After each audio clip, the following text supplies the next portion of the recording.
Bonjour à tous, j'espère que vous allez bien. Bienvenue dans cette nouvelle vidéo du dimanche. Préparons notre semaine de trading ensemble. On va regarder un petit peu les indices, le forex, les actions. Je vais vous montrer quelques opportunités qu'on a prises cette semaine pour vous permettre de reproduire éventuellement, vous préparer des plans pour la semaine prochaine, voilà, et discuter un petit peu ensemble tout simplement, hein, comme tous les dimanches.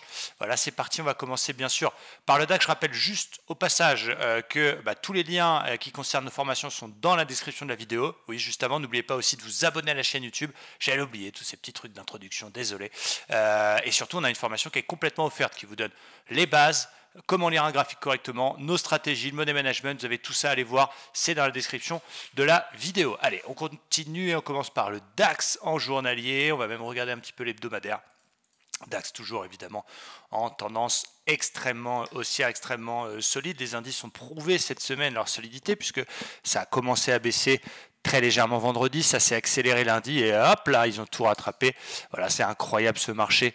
Voilà, il y a chaque point bas est racheté, il n'est pas prêt de se retourner. Je suis content parce que moi j'ai fait une vraie super semaine, surtout sur les indices en day trading. Je suis très content et je suis très content là dans le sens où j'ai acheté le Nasdaq. C'est quand même très fort.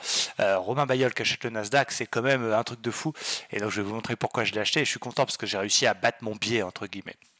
Bref, donc en hebdo, le DAX, donc toujours haussier bien sûr. Cette bougie, elle est assez impressionnante quand même, puisqu'elle nous montre finalement que oui, il y a une pression vendeuse. On est allé chercher 15 000 quasiment, et hop là, finalement, on clôture 700 points quasiment au-dessus. Donc les indices sont toujours très solides. On a cassé la MM50, qui était quand même, quand on ne connaît pas la suite, quand même un signal plutôt vendeur habituellement. Hein. La cassure de cette MM50, ça faisait quand même plusieurs mois qu'on était au-dessus. On avait tenté une incursion en dessous, mais hop, on s'était repris un avalement et repris la moyenne mobile de 50 aussitôt le lendemain. Donc on peut considérer qu'on est au-dessus depuis novembre et finalement, bam, il a tout rattrapé et il n'a pas fait de nouveau record historique celui-là, mais pour l'instant c'est toujours une tendance très haussière. Quand on regarde en 4 heures, alors, il se rapproche effectivement de cette zone. Alors, cette zone, elle n'est pas facile à tracer. Le vrai record historique, il est là, c'est 15 800 points. Après, je pense qu'on peut faire une petite exception avec cette zone qui a été 1, 2, 3, 4, 5, cassée, mais pullback et hop, on repasse en dessous. Donc attention, on arrive dans un niveau qui est quand même effectivement un niveau, alors résistance oui et non, qui peut bloquer, c'est un obstacle technique, en tout cas on le note, c'est le record historique, on n'est jamais passé au-dessus. Donc on fait attention pour les achats, évidemment il faut toujours payer pour l'instant, payer sur des replis je pense, comme ce qu'on a fait cette semaine, ou des sorties de consolidation.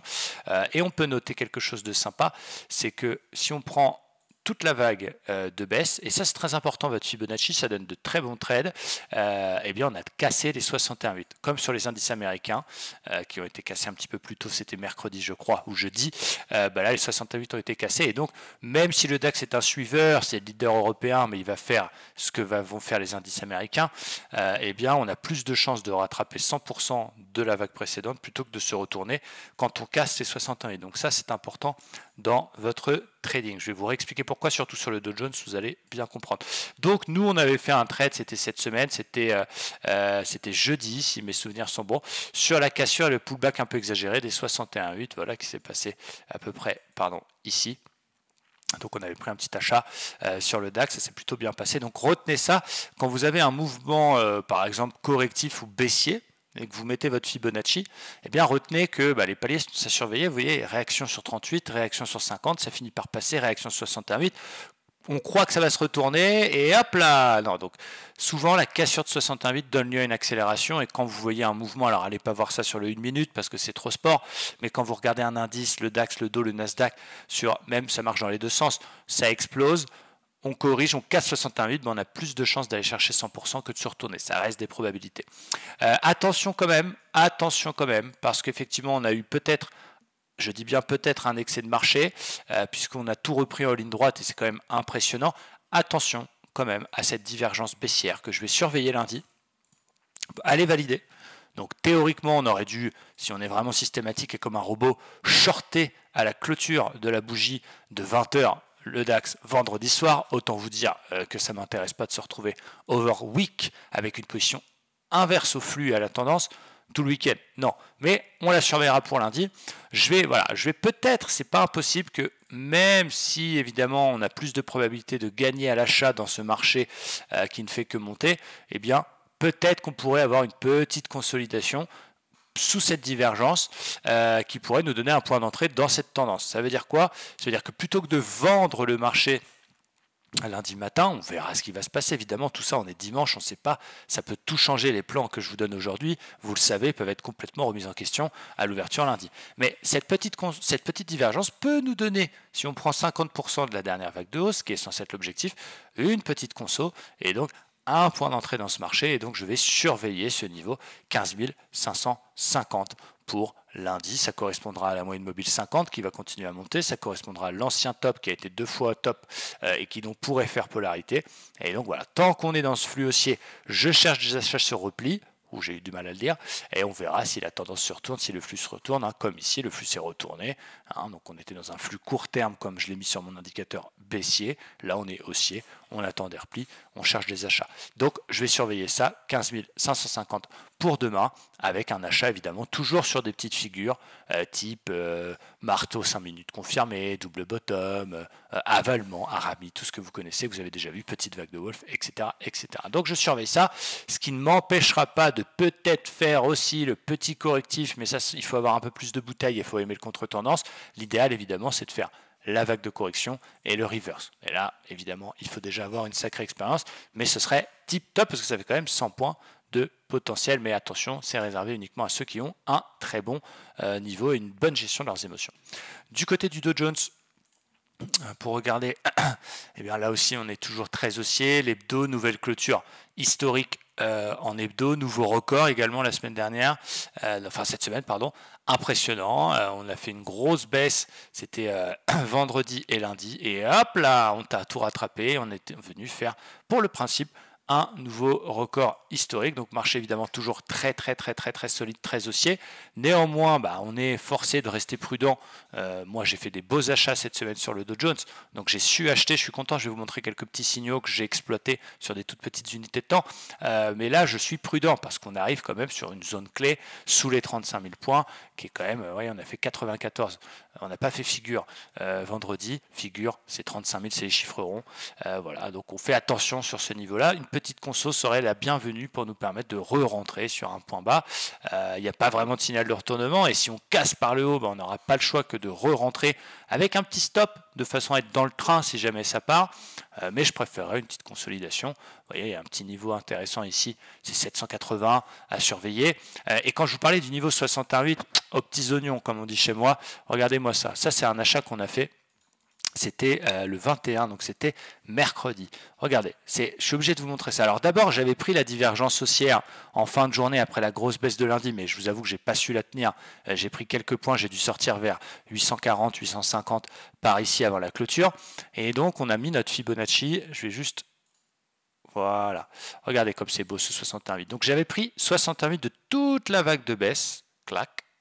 Voilà, donc ça nous retrace notre Fibonacci. Il y a la petite divergence, ok, le lendemain, ça veut aller par le haut, ça redescend, tu dis ça y est, c'est reparti, et hop, là ça t'explose tout à la gueule.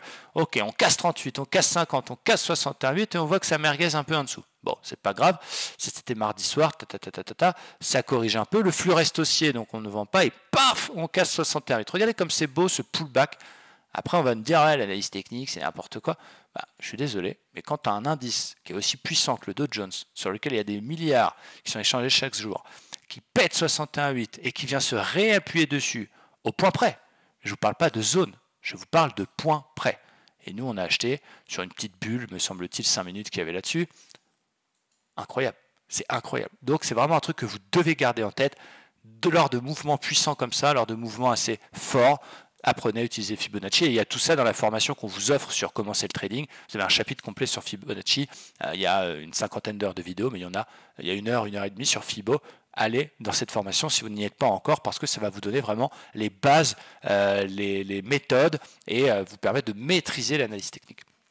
Donc voilà, pour ce petit trade, ce que je voulais absolument vous montrer, c'était important. Et donc pour la séance de lundi, je vais attendre de voir si le dos va casser par le haut, s'il va nous corriger un petit peu, nous donner un petit point d'entrée pour pas payer sur une résistance. Et donc vous voyez, il y avait des petits signaux sympas exploités, un peu Stephen Hawking si je puis me permettre, mais un petit double bottom ici qui se valide. On avait aussi un autre double bottom en 1 minute. Ce trade, il est très important pour moi. Je vous en parlerai dans une prochaine vidéo. Ceux qui savent, mais ceux qui savent pas, vous verrez. C'est pas rien à dire ce que j'ai dit. On dirait Johnny Hallyday quand tu disais si j'étais parti 2 minutes avant, je serais arrivé 2 minutes plus tôt. C'est pareil. Bref, en tout cas, on a un beau double bottom qui était très important. Je vous présenterai en détail dans une vidéo et pourquoi ce double bottom, je l'aime et je vais l'encadrer dans mon bureau. Le Nasdaq, du coup, allez, on se concentre. Lui, que dire? Que dire du Nasdaq? Bulldozer, sincèrement. Et je suis vraiment content parce que j'ai essayé de vendre le Nasdaq sur les derniers mois, j'ai fait des tentatives, il y avait quand même des choses, il y avait des wolves, il y avait des divergences. Je veux dire, j'ai pas dit ça a beaucoup monté, je vends, je suis pas comme ça, mais c'est vrai que c'était fatigant, usant, parce que d'un côté, et vous vous reconnaissez peut-être sur des indices aussi puissants, aussi haussiers, aussi proches de leur corps, qu'enchaînent les records, on a toujours peur d'être le dernier con à acheter. De l'autre côté, il y a des petites choses sympas à exploiter en retournement potentiel, donc on essaye.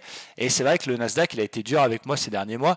Il y avait cette Wolf notamment qui s'est jamais validé. Bref, et je suis content parce que j'ai fait un trade pareil, très scolaire. Bon, lui, il fait que monter. De toute façon, là, qu'est-ce que vous voulez qu'on fasse comme plan moyen terme? Voilà, t'attends. Nasdaq, tu fermes les yeux, t'achètes et tu vas gagner, forcément.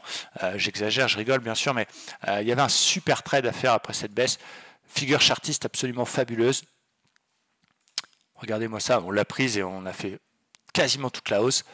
Il y a la baisse vendredi, jeudi, lundi, clac, la remontée comme les autres. On s'enferme dans ce qu'on appelle un drapeau, qui est l'équivalent d'un petit canal, qui est une figure de continuation. Cassure du drapeau, premier pullback. Moi, je l'ai pris sur le premier pullback qu'on voit mieux. Throwback exactement, on appelle ça, mais je dis pullback pour les deux. Mais je l'ai pris sur le premier throwback en M15 ici. On a eu droit à un deuxième, une heure bien propre. Et derrière, donc figure de continuation. Et c'est là où je suis content parce que je suis pas plus fort que vous. Je suis pas magicien. Simplement, je maîtrise certaines stratégies, certaines méthodes, du chartisme aux divergences en passant par les vagues de Wolf.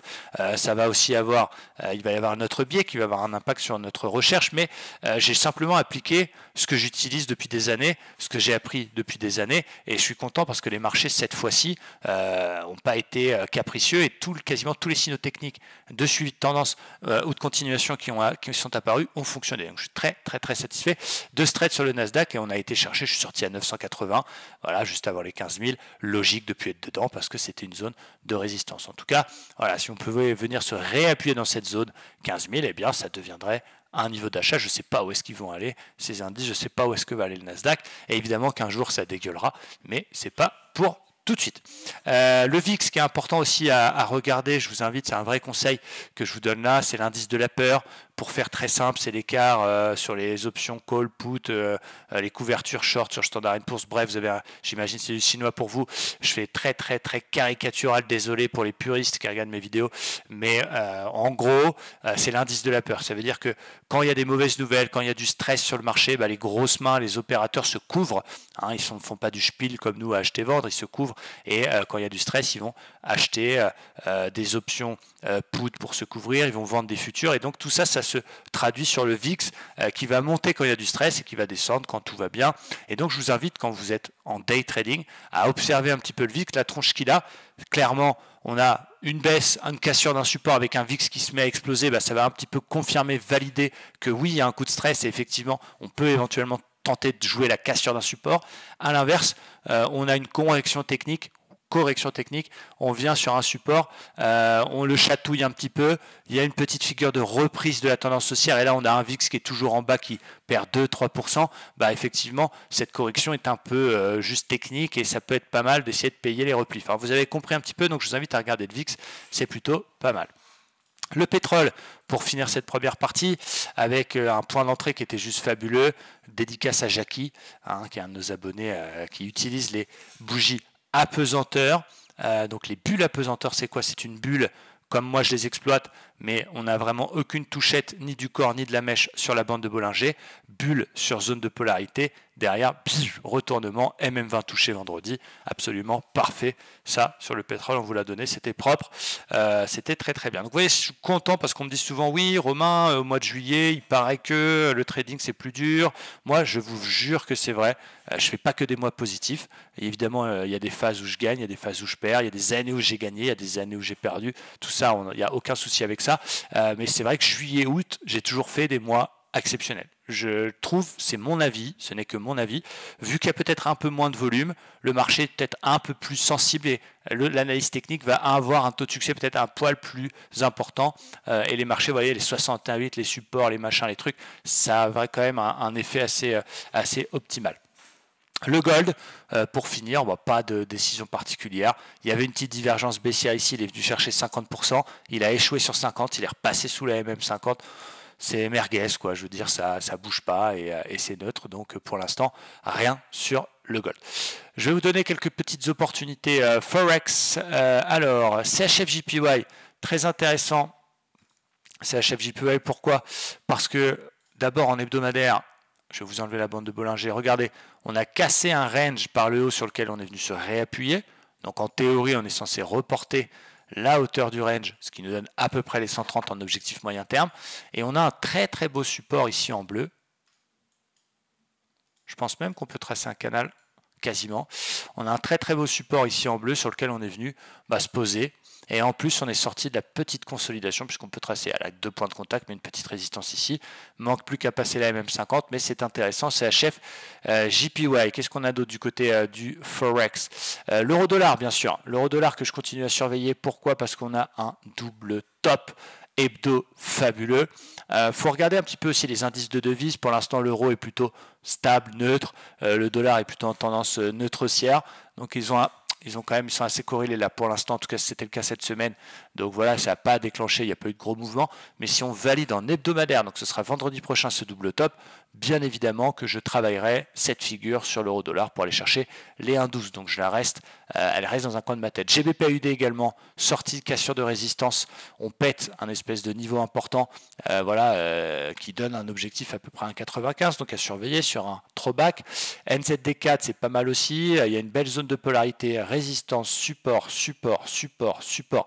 Clac, on sauve cette zone, on casse ce biseau rouge, hop, on retourne le flux court terme parce qu'on fait des plus hauts, des plus bas de plus en plus haut. Et à chaque fois, regardez, à chaque fois on vient pullbacker le plus haut. C'est très scolaire. Regardez, ici le plus haut, on casse, on se réappuie dedans, on casse, on se réappuie dedans. Donc j'ai envie de prendre le train. Je vais vérifier lundi un petit peu la tendance court terme du NZD, la tendance court terme du CAD, mais il n'est pas impossible que je me positionne à l'achat sur cette figure et cette paire NZD4 qui est plutôt pas mal. Euro-UD pareil, triangle cassé par le haut avec une zone de support hebdo qui tient, on casse, on se réappuie dedans, donc ça c'est pas mal aussi à surveiller l'euro-AUD. Après attention, si l'euro se met à se retourner, qu'on passe vendeur sur l'euro-dollar, on va pas acheter l'euro-AUD, ça sert à rien, donc on surveille. Et AUD CHF, là il y en a un exemple Fibonacci totalement scolaire, vague de hausse, correction, on a un AUD qui est très très baissier et on a 68 qui pour l'instant tient. Alors je vais bien tracer mon Fibo, voilà. Regardez, on est quasiment venu au point près chercher 68. Plutôt que d'acheter un truc qui baisse, je vais attendre qu'on casse ce palier Fibonacci pour tenter de vendre et d'aller rechercher les 100% de retracement sur l'AUD CHF. Je finis avec les actions. Je vous ai sélectionné quelques actions sur lesquelles je suis déjà positionné mais qui sont encore dans le bon timing et sur lesquelles je vais peut-être me positionner la semaine prochaine. On commence tout de suite par Ipsen. Je vous l'avais déjà présenté mais ça tient et on a une très belle épaule tête-épaule inversée sur Ipsen dans lequel c'est encore le bon timing. On a eu le pullback sur la ligne de coup mais c'est plutôt pas mal et l'objectif donne les anciens records vers les 150 €. The Kraft Heinz qui est l'une des actions préférées de notre ami Warren Buffett, qu'on a acheté nous cette semaine. On a un support, on va dire hebdo, sur lequel on fait 1, 2, 3, 4 points de contact et donc il y avait une petite divergence haussière qui est là. Je me suis permis de l'anticiper un petit peu, pour le coup d'acheter le support. C'est pas complètement anticipé puisque c'est quand même le 4e point de contact sur un niveau. On verra si ça tient, mais on est très très loin des plus hauts historiques sur Kraft Heinz. Voilà, c'est pas que le ketchup, c'est un très gros groupe alimentaire américain. On pourrait viser dans un premier temps 55 par exemple.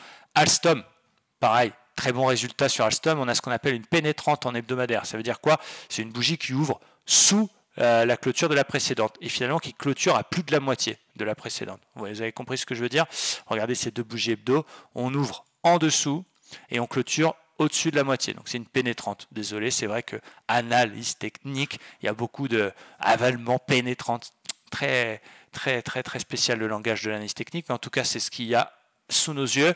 Et il y avait pareil au niveau analyse technique, si tu prends pas ça, arrête, achète au pif, sincèrement. L'étoile du matin confirmée, donc c'est là où j'ai acheté Alstom, parce qu'on a étoile du matin confirmée, une belle, même on peut appeler ça, on peut appeler un Iceland Reversal. C'est un gros gap entre la 1 et la 2, un gros gap entre la 2 et la 3, avec un marteau, c'est petits oignons sur un niveau support en plus, donc j'ai acheté Alstom, voilà, je vais essayer d'aller tenir ce trade plusieurs semaines, il y a un gap à 42 en objectif, c'est encore le bon timing pour se positionner, il en reste 4, j'ai Bouygues à vous montrer, très belle zone polarité, résistance, support, support, support, on fait il est un peu, voilà, il n'est pas très joli, mais on fait un espèce de double bottom validé là-dessus. Forestia, ça c'est ma prochaine, regardez, pareil, on fait une belle vague de hausse, on corrige, on vient se poser dans une zone un petit peu travaillée, polarité potentielle 38 €, sur lequel on a une divergence haussière confirmée, elle est validée, elle s'est validée vendredi, voilà, donc c'est plutôt pas mal, le tout avec 61,8 qui tient. Donc là pour le coup, Forestia me plaît beaucoup comme action, et je finis par deux autres, Euronext, sortie de biseau, W validé, pullback un peu exagéré sur un niveau résistance qui devient support. J'aime beaucoup l'action Euronext qui donne un objectif autour des 100 €. Et la dernière, c'est Mogo, comblement d'un gap qui est resté vacant depuis février, étoile du matin confirmée. On a un gros potentiel. Le site TipRank, vous savez, le site américain que j'utilise qui nous donne des objectifs, voilà, l'objectif des analystes les plus performants américains, ça donne une idée un petit peu, donne entre 12 et 13 $ pour l'action Mogo. On est à 5,70, donc c'est quelque chose que je surveille et que je vais peut-être acheter la semaine prochaine. Allez, on se finit par le Bitcoin. Je suis très content, le Bitcoin, après avoir merguezé pendant des semaines et des semaines autour des 31 32 000 $. Il avait d'ailleurs cassé cette zone mardi en suivant des indices, c'est ça qui est assez étonnant, mais finalement il a sauvé ce niveau et il nous fait un beau rebond. La tendance reste fragile, attention, on est sous la moyenne mobile 50, il faudra qu'il la casse, mais ça fait plaisir de voir que le Bitcoin rebondit sur ce niveau-là. On fait presque un avalement en hebdomadaire. Attention, on n'allait pas trop vite en besogne. Moi, j'attendais une correction un peu plus importante. J'avais en tête un retour sur les 19 000, mais ça fait plaisir de voir que cette zone tient.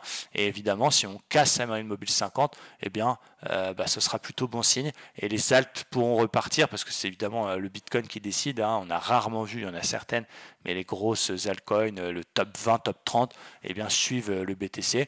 Donc voilà, on a des rebonds, on a l'Ethereum qui rebondit bien également sur une belle zone de polarité. Regardez comme c'est beau. Hop là. Ethereum, pourquoi il ne s'affiche pas? Ah bah oui, je me suis trompé. Ethereum USD, regardez, ça c'est un W absolument fabuleux sur une zone résistance, résistance, support, support, support autour des 1800 $ qui tient, qui est à surveiller. Ça donne, c'est peut-être encore plus beau que le Bitcoin, là, ce W sur l'Ethereum. Donc c'est cadeau. Voilà, je vous ai donné un max de choses et j'ai essayé d'aller un peu vite pour que cette vidéo soit la plus courte possible. Ça fait 22 minutes, c'est déjà lourd à regarder.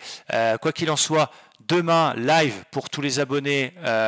Livestream Trader, mais aussi ceux qui sont dans la formation gratuite Commencer le trading. Si vous venez dans cette formation, vous avez non seulement 50 heures de vidéo, un groupe Telegram dans lequel je mets beaucoup de contenu, mais en plus, vous êtes invité à chaque live du lundi matin. Et puis, pour les abonnés Livestream, c'est live tous les jours, toute la journée, le matin, l'après-midi. Vous avez tous les détails dans la description de la vidéo. Merci de m'avoir regardé. N'hésitez pas à vous abonner si ce n'est pas fait, à mettre un gros pouce bleu, ça donne de la force. Et je vous dis à très bientôt. J'ai une grosse surprise qui arrive. C'est inimaginable. Vous allez péter des plombs. Voilà, restez connectés. Ciao, bye bye.